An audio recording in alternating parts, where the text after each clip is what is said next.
بسم اللہ الرحمن الرحیم۔ 10 محرم الحرام یعنی عاشورہ کے دن روزہ رکھنا رسول اکرم صلی اللہ علیہ وسلم کے قول سے بھی ثابت ہے اور آپ صلی اللہ علیہ وسلم کے عمل مبارک سے بھی ثابت ہے۔ اس کی فضیلت بھی احادیث مبارکہ میں وارد ہے۔ رمضان کے علاوہ باقی 11 مہینوں کے روزوں میں محرم کی 10ویں تاریخ کے روزے کا ثواب سب سے زیادہ ہے، اور اس ایک روزے کی وجہ سے گزرے ہوئے 1 سال کے صغیرہ گناہ معاف ہو جاتے ہیں۔ البتہ یہاں ایک بات اپنے ذہن میں رکھیں، جب رسول اکرم صلی اللہ علیہ وسلم کو بتلایا گیا کہ یہودی بھی عاشورہ یعنی 10 محرم کا روزہ رکھتے ہیں، تو رسول اکرم صلی اللہ علیہ وسلم نے آئندہ سال عاشورہ یعنی 10 محرم کے روزہ کے ساتھ 9 محرم کو بھی روزہ رکھنے کی خواہش کا اظہار فرمایا تھا۔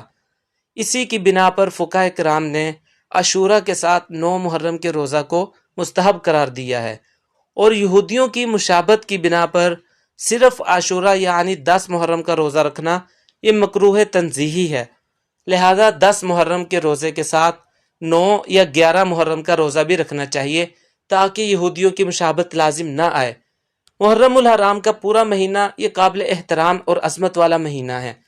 یوم عاشورہ کے علاوہ اس پورے مہینے میں بھی روزے رکھنے کی فضیلت احادیث میں وارد ہوئی ہے، اور آپ صلی اللہ علیہ وسلم نے ماہ محرم میں روزہ رکھنے کی ترغیب بھی دی ہے۔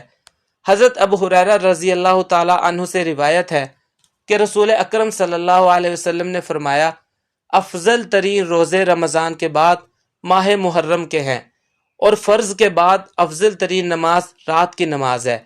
اسی طرح حضرت عبداللہ بن عباس رضی اللہ تعالی عنہما سے روایت ہے کہ آپ صلی اللہ علیہ وسلم نے فرمایا، جو شخص یوم عرفہ کا روزہ رکھے گا تو اس کے 2 سال کے صغیرہ گناہوں کا کفارہ ہو جائے گا، اور جو شخص محرم کے مہینہ میں 1 روزہ رکھے گا اس کو ہر روزے کے بدلے میں 30 روزوں کا ثواب ملے گا۔